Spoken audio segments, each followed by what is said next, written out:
পৃথিবীর দিগন্ত যেখানে শেষ হয়েছে সেখানে শুরু হয়েছে পরীদের রাজ্য। সেই পরীদের দেশের রাজকন্যার নাম হল মেঘবতী। আজ মেঘবতীর মন খুব খারাপ। সে একটা গাছের নিচে হেলান দিয়ে বসে আছে। কি ব্যাপার মেঘবতী, তুমি এখানে একা একা কেন বসে আছো? এমনি মা, আমার কিচ্ছু ভালো লাগছে না। তুমি সারাক্ষণ কেন মন খারাপ করে বসে থাকো সেটাই তো বুঝতে পারি না। তুমি যখন যা চাও আমরা তো তোমাকে তাই দেই। আমি তোমাদের কাছে যা চাই তা তোমরা আমাকে কখনোই দিতে পারো না। আরে বাবা, একবার বলেই দেখো তুমি কি চাও। কি চাও আমাদের কাছে? সোনা দানা মণি মুক্তা ধন দৌলত, তুমি যা চাইবে আমরা তোমাকে ঠিক তাই দেব। আমি এসব কিচ্ছু চাই না মা। আমি শুধু চাই তোমাদের ভালোবাসা। তুমি আর বাবা সারাক্ষণ ব্যস্ত থাকো, আমাকে একটুও সময় দাও না। তুমি শুধু শুধু বেশি বেশি ভাবছো। যাও, এখন মহলে ফিরে যাও। তোমার সাথে আবার কাল কথা হবে। একাকিত্ব এবং নিঃসঙ্গতা মেঘবতীকে কুরে কুরে খাচ্ছিল।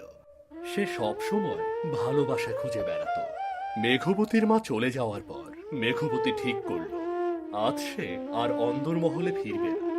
সে তার বান্ধবী নীলপরীর সাথে পাহাড়ে পাহাড়ে ঘুরে বেড়াবে আর অনেক গল্প করবে। যেই ভাবা সেই কাজ। মেঘবতী এগিয়ে গেল একটা বরফের পাহাড়ের দিকে, যেখানে ছিল নীলপরীর প্রাসাদ। আমি তোমাকেই খুঁজে বেড়াচ্ছি। আজ আমার মন খুব খারাপ। এ তো কোনো নতুন ঘটনা নয় মেঘবতী। তোমার তো প্রতিদিনই মন খারাপ থাকে। তুমি আমার কষ্টটা বুঝতে পারবে না নীলপরি। আমি খুব দুঃখী মেয়ে।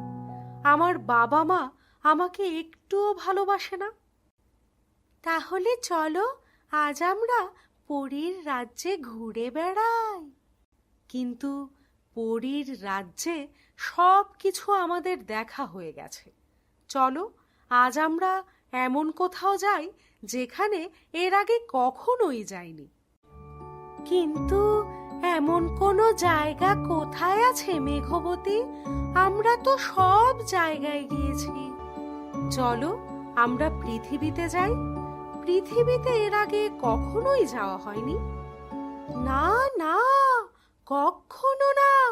আমার বাবা জানতে পারলে খুব রেগে যাবে। পৃথিবী খুব খারাপ জায়গা, আর পৃথিবীর মানুষেরাও খুব খারাপ। আচ্ছা, তোমার কেন মনে হচ্ছে মানুষরা সত্যি সত্যি খুব খারাপ? মানুষেরা নিজেদের মধ্যে অনেক ঝামেলা করে। ওরা সারাদিন মারামারি করে, আর মানুষেরা অনেক স্বার্থপর।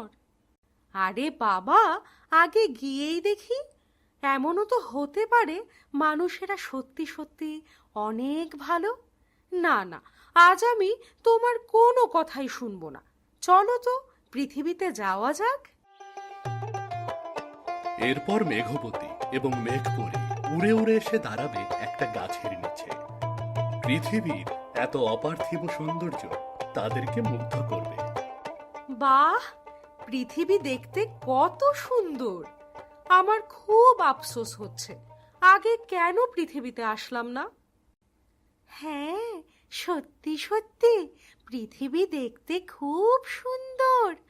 আমার না খুব ক্ষুধা লেগেছে। চলো সামনে দেখি কোনো খাবার পাওয়া যায় কি না। ওই তো ওইখানে একটা বাড়ি দেখা যাচ্ছে।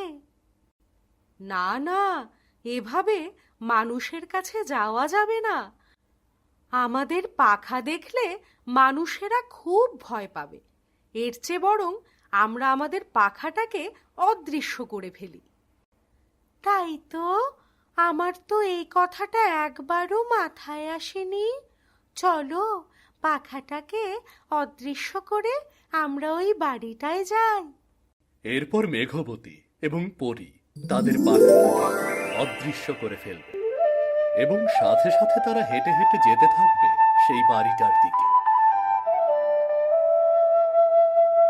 কেউ কে আছো? আমরা বিপদে পড়ে তোমাদের এখানে সাহায্য চাইতে এসেছি। কারা তোমরা? এখানে কি চাই? আমরা পাশের গ্রাম থেকে একটা জরুরি কাজে এসেছি। সারাদিন কিছুই খাইনি। তুমি কি আমাদেরকে একটু খাবার দিয়ে সহায়তা করতে পারো? মানে বড় লজ্জায় ফেললে। আমি আসলে এখানে একা থাকি, তোমাদের যে কি খেতে দেব। আচ্ছা আচ্ছা, দাঁড়াও, ঘরে একটু সন্দেশ আছে। ঘরে যা আছে আমাদেরকে তাই খেতে দাও। এ নিয়ে তোমাকে কোনো কিছু ভাবতে হবে না। এরপর সেই রাখাল বালক ঘরের ভেতরে চলে গেল এবং অনেকগুলো সন্দেশ নিয়ে ফিরে এলো। নাও, এটা হলো আমার নিজের হাতে বানানো সন্দেশ। একবার খেয়ে দেখো দেখি কেমন হয়েছে। আরে বাহ, দারুণ বানিয়েছো। এত মজার খাবার আমি জীবনে কখনোই খাইনি। কেন গো, তোমাদের গায়ে কি সন্দেশ পাওয়া যায় না নাকি? না মানে আগে কখনো সন্দেশ খাওনি তো, তাই জানতে চাইলাম। মানে ও বলতে চাইছে এরকম মজার সন্দেশ কখনো খাইনি। ওদের গ্রামে যে সন্দেশ পাওয়া যায় তার স্বাদ ভালো না, কিন্তু তোমার হাতের সন্দেশের স্বাদ আলাদা। আচ্ছা বাবা, ঠিক আছে, আজকে সন্দেশ এগুলোই আছে। এরপর যখন তোমরা এই গ্রামে আসবে, আমার এখানে এসো, আমি তোমাদেরকে আরো মজার মজার সন্দেশ বানিয়ে খাওয়াবো। এরপর নীলপরী ও মেঘবতী মন ভরে সন্দেশ খেলো এবং তারা যাওয়ার জন্য তৈরি হলো। তোমাকে অনেক ধন্যবাদ রাখাল। তুমি আমাদের খুব যত্ন করেছো। আমাদের যাওয়ার সময় হয়েছে, যাই তবে। এরপর নীলপরী এবং মেঘবতী সেখান থেকে হাঁটতে হাঁটতে বাইরে চলে এলো। পৃথিবী সত্যি খুব সুন্দর জায়গা। এই যে নদী, আকাশ, পাহাড়, পর্বত সবকিছুই খুব অদ্ভুত সুন্দর। সবকিছুই যেমন সুন্দর, তেমনি পৃথিবীর মানুষও খুব সুন্দর। দেখলে না রাখাল, কত ভালো মনের একটা মানুষ। তা যা বলেছ, এই প্রথম আমি কারো প্রতি আকর্ষণ অনুভব করলাম। আমার মনে হলো এই সেই ব্যক্তি যাকে আমি এতদিন ধরে খুঁজছি। কি ব্যাপার মেঘবতী, তোমার কথায় রহস্যের গন্ধ পাচ্ছি। তুমি আবার রাখাল বালকের প্রেমে পড়ে যাওনি তো? ছি ছি, কি বলছো তুমি? যদি রাখাল বালকের জন্য মনের মধ্যে কোনো অনুভূতি এসে থাকে, তা তুমি ভুলে যাও। মনে রেখো, পরী আর মানুষের মিল কখনোই সম্ভব নয়, আর এ হচ্ছে নিশ্চিত মৃত্যু। না না, ওসব কিছু না। চলো আমরা আমাদের ডানাগুলো আবার ফিরিয়ে নিয়ে আসি আর পরীর রাজ্যে ফিরে যাই। পৃথিবী থেকে পরীর রাজ্যে ফিরে যাওয়ার পর মেঘপরী কিছুতেই কোনো কাজে মন বসাতে পারছিল না। তার থেকে থেকে শুধু সেই রাখালের চেহারা মনের মধ্যে ভেসে উঠছিল। কোথায় আমার রাজকন্যা? আমার রাজকন্যাকে আজ দুদিন হলো আমি দেখতে পাইনি। কোথায় সে? এই তো বাবা, কেমন আছো তুমি? আমি তো ভালোই আছি মা। তুমি নাকি তোমার মার কাছে বলেছ আমরা তোমাকে ভালোবাসি না। তাই এবার বলো দেখি, তোমার জন্মদিনে কি চাই? আগামী পরশুদিন তো তোমার জন্মদিন। আমি যা চাই তা তোমরা আমাকে কখনোই দিতে পারবে না বাবা। পাগলি মেয়ে আমার, তুমি হয়তো জানো না, তোমার বাবার অসাধ্য বলতে কিছুই নেই। এবার বলে ফেলো, তোমার সত্যি সত্যি কি চাই? বাবা, তুমি আমাকে মানুষ বানিয়ে দাও। আমি মানুষ হয়েই বেঁচে থাকতে চাই, আর পৃথিবীতেও চলে যেতে চাই। কি বলছো পাগলের মতো? তোমার কি মাথা ঠিক আছে? মানুষ হবে মানে? তুমি পরী, একজন পরী কখনোই মানুষ হতে পারে না। তাহলে বাবা, তুমি আমাকে কিছুদিনের জন্য পৃথিবীতে যাওয়ার অনুমতি দাও। ঠিক আছে, তুমি পৃথিবীতে যেতে পারবে, কিন্তু 6 মাসের জন্য। এর বেশি আর একদিনও না। যদি এর বেশি একদিন তুমি পৃথিবীতে থাকো, তাহলে তোমার মৃত্যু ঘটবে। ঠিক আছে বাবা, 6 মাসের জন্য হলেও আমি পৃথিবীতে যাব। 6 মাসের জন্য হলেও আমি পৃথিবীর সমস্ত রূপ দেখতে চাই, পৃথিবীর মানুষের সাথে মিশতে চাই। 6 মাসের জন্য পৃথিবীতে যাওয়ার কথা শুনে মেঘবতী খুব খুশি হল। সে তার বান্ধবী নীলপরীকে খবরটা দেওয়ার জন্য ছুটে গেল সেই পাহাড়ের কাছে। নীলপরি, এই নীলপরি, কোথায় গেলে তুমি? দারুণ একটা খুশির সংবাদ নিয়ে এলাম। কি হয়েছে মেঘবতী? আজ তোমাকে দারুণ খুশি দেখাচ্ছে।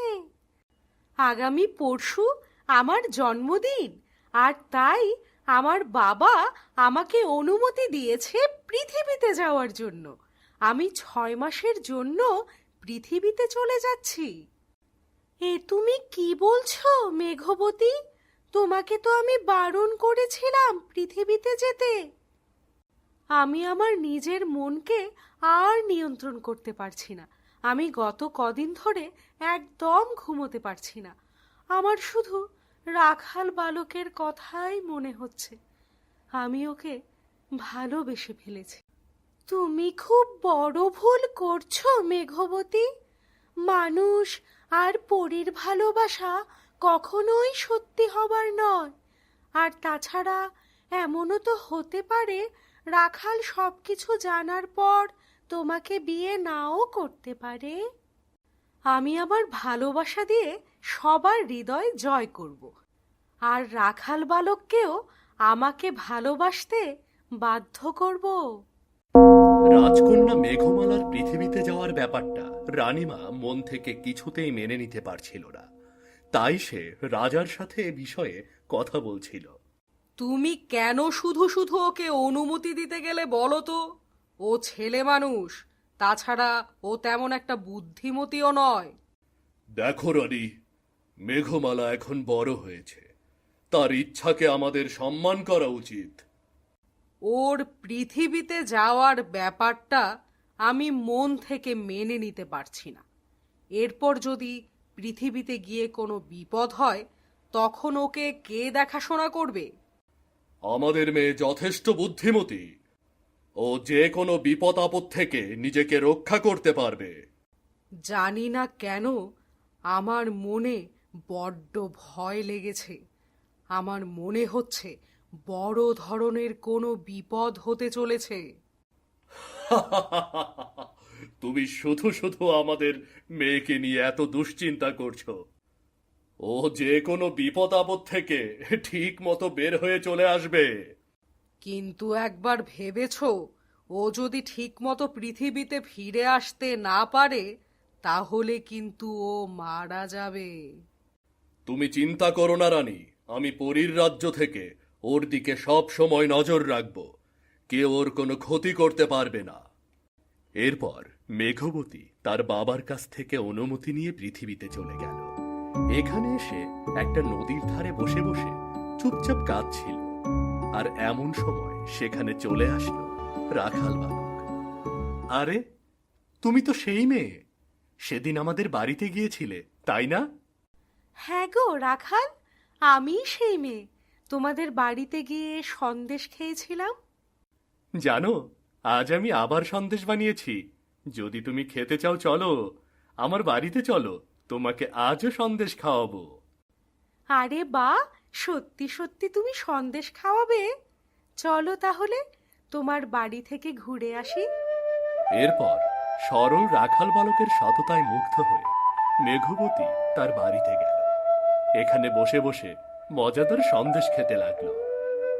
তোমার হাতের রান্নার স্বাদ অসাধারণ রাখাল, কিন্তু এ বাড়িতে তো অন্য কাউকে দেখতে পাচ্ছি না।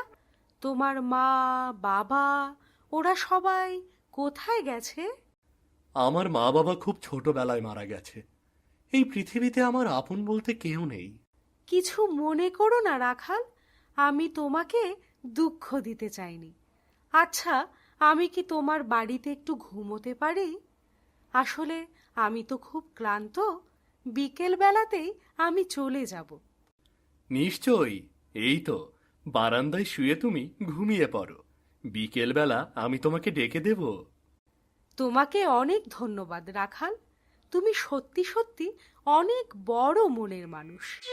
পৃথিবীর নতুন পরিবেশের সাথে মেঘপরি মানিয়ে নিতে পারছিল না, আর তাই সেদিন তার প্রচন্ড জ্বর এলো।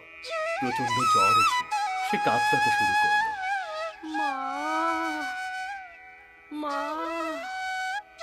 ও মা, মা, কোথায় তুমি মা? মা গো, আমার শরীর খুব খারাপ করেছে। ইস, কি যে করি! মেয়েটা দুপুরের দিকে বারান্দায় ঘুমিয়েছিল, আর এখন হঠাৎ করে প্রচন্ড জ্বর এসেছে। রাখাল বালক, আমি তোমাকে অনেক বড় বিপদে ফেলে দিলাম। আমার শরীর একটু সুস্থ হলেই আমি এখান থেকে চলে যাব। এসব কথা বলো না, আমি তোমার জ্বর ঠিক সারিয়ে তুলব মেঘবতী। এরপর রাখাল বালক সারা রাত ধরে মেঘবতীর সেবা যত্ন করতে লাগলো। তার মাথায় জলপট্টি দিয়ে দিয়ে তাকে সুস্থ করে তুলল। রাখাল বালক, কোথায় তুমি? এই দেখো, আমার জ্বর কমে গেছে। তোমাকে নিয়ে সত্যি সত্যি খুব দুশ্চিন্তা হচ্ছিল মেঘবতী। কেন রাখাল? গতকাল তুমি আমাকে যে যত্ন করেছো, এরকম ভালোবাসা আমি আমার বাবা মায়ের কাছ থেকেও কখনো পাইনি। কি যে বলো তুমি! বাবা মার ভালোবাসার সাথে পৃথিবীতে কারো ভালোবাসার তুলনা হয় না। অবশ্য আমি তো আর জানি না সত্যিকারের মা বাবার ভালোবাসা কেমন হয়। বিশ্বাস করো রাখাল বালক, আমি তোমার কাছ থেকে যেতে চাই না। আমি তোমাকে ভালোবেসে ফেলেছি। তুমি কি আমাকে বিয়ে করবে রাখাল? এ কি বলছো তুমি? তুমি কত সুন্দরী, আর আমি সাধারণ একটা রাখাল বালক। আমার সাথে তোমার কি করে বিয়ে হবে বলো তো? তুমি সাধারণের মধ্যেও অসাধারণ। আমি তোমাকেই বিয়ে করতে চাই, আর তোমাকে নিয়েই সুখে সংসার করতে চাই। এরপর রাখাল বালক আর মেঘবতী ধুমধাম করে বিয়ে হয়ে গেল। রাখাল বালক তখনও জানতো না সে কোনো মানুষ নয়, বরং একটা পরীকে বিয়ে করেছে। আর মেঘবতীর রূপের কথা পুরো গ্রামে ছড়িয়ে পড়েছিল। আরে বাহ, কত সুন্দরী মেয়ে! এরকম সুন্দরী মেয়ে আমি আমার জীবনে দেখিনি। তাকে এই মেয়েটারে কে? আর বলবেন না মহাজন, ওই যে কথায় বলে না, বাদরের গলায় মুক্তোর মালা। আমাদের রাখাল কোথা থেকে যেন মেয়েটাকে জোগাড় করে এনে বিয়ে করেছে। একটা সামান্য রাখালের ঘরে এত সুন্দরী মেয়ে থাকবে, এটা আমি কিছুতেই মেনে নিতে পারবো না। যে করেই হোক ওকে আমার চাই চাই। কিন্তু এটা কি করে সম্ভব মহাজন? ও তো বিবাহিত। আরে বাবা, একটা বিয়ে হয়েছে তো কি হয়েছে? তুই আজকেই রাখালকে খবর লাগা। প্রয়োজন হলে আমি ওকে অনেক অর্থ সম্পদ লিখে দেব রে। তারপর আমি ওর স্ত্রীকে বিয়ে করব। আর তখন মেঘবতী হেঁটে হেঁটে মহাজনের সামনে দিয়ে গেল। সে তখনও জানতো না তাকে নিয়ে মহাজন কত বড় ষড়যন্ত্র করতে চলেছে। শোনো শোনো, আমি তোমাকে একটা কথা বলতে চাই, আর আমি সব সময় সব কথা সরাসরি বলতে পছন্দ করি। আমি তোমার স্ত্রীকে বিয়ে করতে চাই। তোমার স্ত্রী তুমি আমার হাতে তুলে দাও। এসব আপনি কি বলছেন? ছি ছি, আমি আমার নিজের স্ত্রীকে আপনার হাতে তুলে দেব? আহা, কথার মাঝেখানে শুধু শুধু কথা বলিস না। তুই একটা সামান্য রাখাল, এত সুন্দর স্ত্রী তোর কোনো প্রয়োজন নেই। কালু একদম ঠিক কথাই বলেছে। এবার তুই কি চাস বলে ফেল। তুই যা চাইবি আমি তোকে তাই দেব রে পাগলা। আমি মরে গেলেও আমার বউয়ের কোনো ক্ষতি হতে দেব না। এতে যদি আমার জীবন চলে যায় তবে তাই হবে। ওই যে কথায় বলে না, সোজা আঙুলে ঘি না উঠলে আঙুল বাঁকাতে হয়। এই, এক কাজ কর, ওকে এখনই বেঁধে ফেল আর এখানে আটকে রাখ। এরপর আমরা গিয়ে ওর স্ত্রীকে নিয়ে আসবো। এ বড় অনাচার। এত বড় অনাচার করবেন না মহাজন। অনেক বড় পাপ করছেন আপনি। পর স্ত্রীর দিকে নজর দেওয়া অনেক পাপ। কিন্তু মহাজন রাখাল বালকের কোনো কথাই শুনল না। সে তাড়াতাড়ি রাখাল বালককে বেঁধে ফেলল। অনেকক্ষণ হয়ে যাওয়ার পরেও রাখাল বালক বাড়িতে ফিরল না। এদিকে মেঘবতী খুব চিন্তা করতে শুরু করল। বিকেল গড়িয়ে সন্ধ্যা হয়ে গেল, কিন্তু এখনো রাখাল ফিরে আসছে না কেন? বুঝতে পারছি না, ওর কোনো বিপদ হয়নি তো? এই তো তুমি এখানে, ভালোই হলো। চলো আমার সাথে, তুমি আমার বাড়িতে চলো। আরে আরে, কে আপনি? এখানে কি চাই? অনুমতি ছাড়া আমার বাড়িতে কেন প্রবেশ করেছেন? আমি মহাজন। আমি তোমাকে নিতে এসেছি। আজ থেকে তুমি আমার গিন্নি হবে, আর আমি তোমার স্বামীকে আটকে রেখেছি। তোমার সাহস তো কম নয়, তুমি আমার স্বামীকে আটকে রেখেছো? দেখছিস কালু, মেয়েটার সত্যি অনেক রাগ আছে রে। আর আমার এমন রাগী মেয়ে ভালো লাগে। যা, ওকে ধরে নিয়ে আয়, ধরে নিয়ে আয়। খবরদার বলছি, খবরদার! একদম আমার গায়ে হাত দেবে না। যদি আমার গায়ে হাত দাও তাহলে কিন্তু খুব খারাপ কিছু হয়ে যাবে। কিন্তু মহাজন এবং কালু তার কোনো কথাই শুনল না। তারা এগিয়ে যেতে লাগলো পরীর দিকে। যখনই মহাজন পরীর গায়ে হাত দিল, সাথে সাথে সে বিদ্যুৎ পৃষ্ঠের মতো প্রচন্ড আঘাতে মাটিতে লুটিয়ে পড়ল। কি রে, এ তো মানুষ নয় রে, এ তো একটা পরী। আমাকে দয়া করে ছেড়ে দাও। আমি তোমাকে চিনতে পারিনি, ছেড়ে দাও।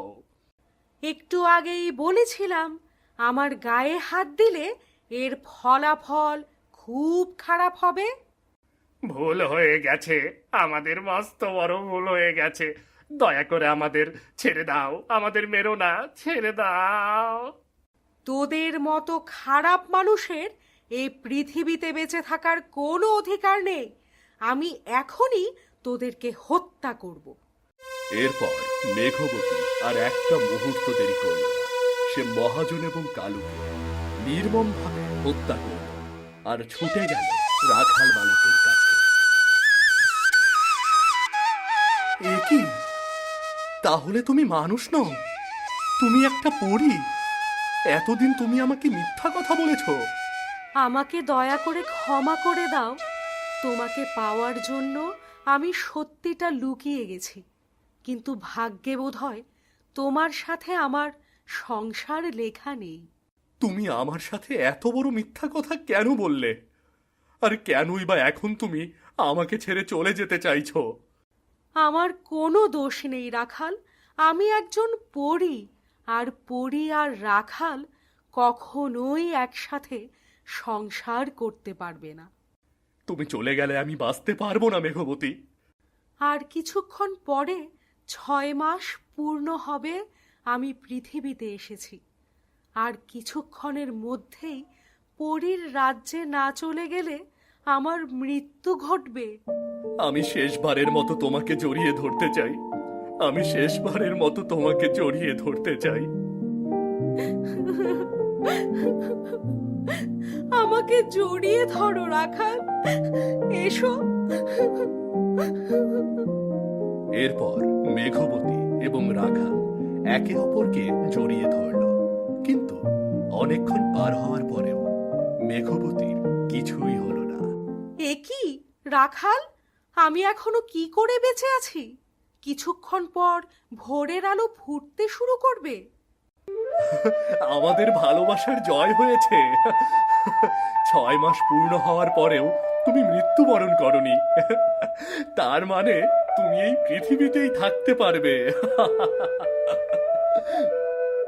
একদম ঠিক কথা বলেছ রাখাল। মৃত্যুর কাছে আমাদের ভালোবাসা জিতে গেছে। এখন থেকে তুমি আর আমি একসাথে সংসার করতে পারবো। তো বন্ধুরা, কেমন লাগলো আমাদের ভিডিওটা? এবার তোমাদের জন্য কয়েকটা মজার প্রশ্ন।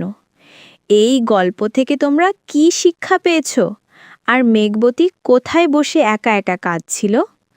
তোমাদের উত্তর কমেন্টে লিখে আমাদের সাথে শেয়ার করো, আমরা অবশ্যই পড়ব।